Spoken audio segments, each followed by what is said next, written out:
اور اللہ کے لوگوں سے، اللہ کے بندوں سے جو ہے وہ زیادتی نہ کرو، کیونکہ وہ اس کا حق تھا۔ اگر عورت کھلا لیتی ہے تو کھلا جو ہے وہ میوچل کانسینٹ سے ہوتا ہے، طلاق جو ہے وہ آدمی اپنی مرضی سے دیتا ہے، لیکن میک شور کہ طلاق دینے کی وجہ کوئی جاہلیت اور بیتوکی چیزیں نہ ہوں، کھانا نہ بنانا، غصہ، لڑائی جھگڑا، کپڑے، یہ سب چیزیں نہ ہونی چاہیے۔ طلاق آپ کسی صورتحال میں تب دے سکتے ہیں جب انسان اس حد تک آ چکے کہ دونوں کے بیچ کوئی صبر، کوئی بھی ایڈجسٹمنٹ نہیں ہے،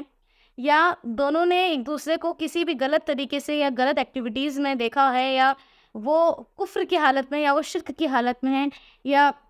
جاہلیت میں دیکھا ہوا ہے، یا زنا کرتے ہوئے دیکھا ہوا ہے۔ ان سب چیزوں میں آپ کہیں طلاق کو ویلیڈیٹ کر سکتے ہیں، ادروائز جو دنیاوی چیزیں ہیں ان میں آپ کو بہت بہت ایڈجسٹمنٹ کرنے کے لیے بتایا گیا ہے۔ اس کے اول اللہ تعالیٰ یہ بھی کہتے ہیں کہ اگر وہ عورت حمل سے ہے، یعنی کہ اگر وہ ماں بننے والی ہے، تو اس عورت کا نان نفقہ، یعنی کہ اس کی سارے خرچے کی ساری ذمہ داریاں ہیں اس آدمی پر تب تک ہوتی ہیں جب تک اس کا بچہ جو ہے اس کے پاس ہے، اور وہ جب تک وہ دودھ پلاتی ہے، جب تک وہ 2-2.5 سال کا نہیں ہو جاتا، تب تک اس کی ذمہ داری اس آدمی کی ہے۔ اتنا سارا عورت کو حق دیا گیا، اس کے بھی علاوہ کئی سارے حق ہیں عورتوں کے۔ تو انشاءاللہ تعالیٰ میں آپ کے سامنے ویڈیو لاؤں گی جس میں آپ کو پورے طریقے سے ایلابریٹ کروں گی وہ ساری چیزیں جو اللہ تعالیٰ نے قرآن میں عورتوں کو حق دیے ہیں، شریعت میں حق دیے ہیں، اور وہ ایسے حقوق جو ہیں جو کئی سارے ملکوں میں بہت لیٹ آئے، جبکہ ہمیں عورت ہونے کے حق سے اسلام میں بہت پہلے مل گئے تھے۔ اس کے علاوہ طلاق کو جو ہے وہ 3 کیٹیگریز میں بانٹا گیا ہے، وہ ہے طلاق الاحسان، طلاق الحسن، طلاق البدعت۔ طلاق الاحسان وہ ہے جس میں آپ ایک طلاق کے بعد جو ہے 3 مہینے کی عدت تک ویٹ کرتے ہیں۔ اگر آپ بیچ میں ایک دوسرے کے ساتھ صلح رحمی کر لیتے ہیں، ایک دوسرے کے ساتھ کانٹیکٹ کر لیتے ہیں، تو وہ طلاق ویلڈ نہیں ہوتی ہے، لیکن آپ کو جو ہے دوبارہ نکاح اس عورت کے ساتھ کرنا پڑے گا، اور آپ کو مہر بھی دینا پڑتا ہے۔ لیکن طلاق الحسن وہ چیز ہے جہاں آپ طلاق دیتے ہیں اور آپ 1 مہینے کی عدت تک ویٹ کرتے ہیں، وہ ہوتا ہے طلاق الحسن، اور یہ کسی میجر چیز پر ہے۔ تیسرا ہوتا ہے طلاق البدعت، جو ہمارے معاشرے میں سب سے زیادہ کامن ہے، اور نعوذ باللہ سب سے زیادہ غلط بھی ہے۔ اس قدر غلط ہے کہ جو اسکالرس ہیں وہ یہ بھی کہتے ہیں کہ کوئی انسان اس طریقے سے بدعت کرتا ہے تو وہ جو ہے وہ شریعت کی نگاہ میں ظالم ہے، سرکش ہے، اور بہت بڑا جاہل اور گنہگار ہے۔ میں آپ کو یہ بتاتی نہیں چلوں کہ یہ جو طلاق البدعت ہے اس کا ریفرنس جو ہے خلیفہ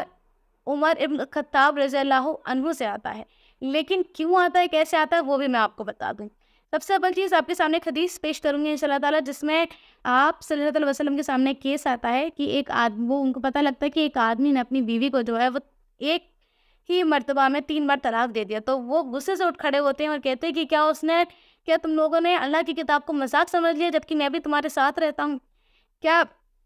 کیونکہ اللہ تعالیٰ نے قرآن میں صاف کہا ہے کہ ہمیں جو ہے طلاق دینے کا حق 2 بار ہے، یعنی کہ ہمیں تو 2 بار طلاق ملے گی، تبھی ہم جا کے اس چیز کو آگے تیسری بار لاسٹ فائنل ہوتا ہے۔ دوسری حدیث یہ ہے کہ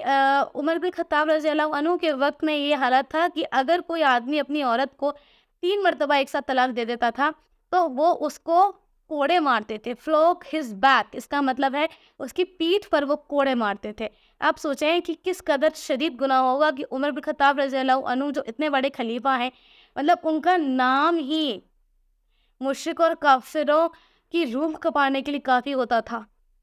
وہ انسان اس قدر کتنے بڑے عظیم گناہ پر یہ سزا دے رہا ہوگا۔ اس کے اول ایک ہی حدیث آپ کے سامنے آتی ہے جس میں جو ہے ان کے وقت پر جب آپ صلی اللہ علیہ وسلم تھے اور ابو بکر رضی اللہ عنہ تھے اور عمر بن خطاب رضی اللہ عنہ تھے، تو ان کی اپنی شروعاتی 2 سال تک، عمر بن خطاب رضی اللہ عنہ کی شروعاتی 2 سال کی حکومت تک جو ہے 3 طلاق کو الگ الگ طریقے سے دیا جاتا تھا، لیکن انفارچونیٹلی عرب کے لوگوں نے یا مسلم لوگوں نے اس چیز کو بہت ہی نارملائز دے دیا تھا، تو اس سے کہ وہ جاہلیت میں اپنے آپ کو اتنا ایزی سمجھنے لگے تھے کہ انہوں نے طلاق کو مذاق بنا لیا تھا، تو وہ ہر 3 مہینے تک وہ ویٹ بھی نہیں کرتے تھے بعض دفعہ، اور وہ طلاق دے دیتے تھے۔ تو انہوں نے ان کو اس لیے ویلڈ کیا کہ اگر ایک دفعہ میں ہی اگر بیوی کو اپنی آزاد کر دیں گے تو شاید ان کو سمجھ آئے کہ یہ طلاق جو ہے کوئی کھیل نہیں ہے، لیکن نعوذ باللہ ہم جاہلیت کے اس دور میں جی رہے ہیں جہاں ہم ایک سبق کے طور پر دی گئی ایک چیز کو یا ایک حکم کو اپنی شریعت مان لیتے ہیں۔ نعوذ باللہ ہمیں جو مین شریعت ہے وہ ہماری طلاق الاحسان، سب سے مین جو ہے وہ طلاق الاحسان ہے، اس کے بعد کہیں آتا ہے طلاق الحسن، اس کو ہم بھول جاتے ہیں۔ تو میرے تمام مسلمان بہن بھائیوں سے یہی اپیل ہے کہ پلیز اپنے دین کو پڑھیں، لکھیں، سمجھیں، تاکہ آپ کو اپنے دین کی جتنی اوتھینٹک نالج ہوگی آپ کسی کو بھی جب جواب دے سکیں گے تو آپ کے پاس پراپر نالج ہونی چاہیے، تاکہ آپ کے دین پر، آپ کے کردار پر، آپ کے